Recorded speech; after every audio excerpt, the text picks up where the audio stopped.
كما تنظيم مخيم طبي محلي من قبل مجموعة الأطباء الباكستانيين في المملكة العربية السعودية، حيث تلقى مئات المرضى العلاج الطبي المجاني.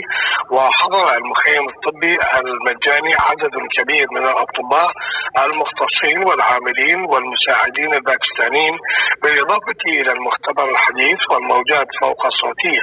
وتم توفير تخطيط القلب وغيرها من التسهيلات للمرضى، كما تم توفير الأدوية المجانية لأكثر من 500 مريض في المخيم الطبي المجاني.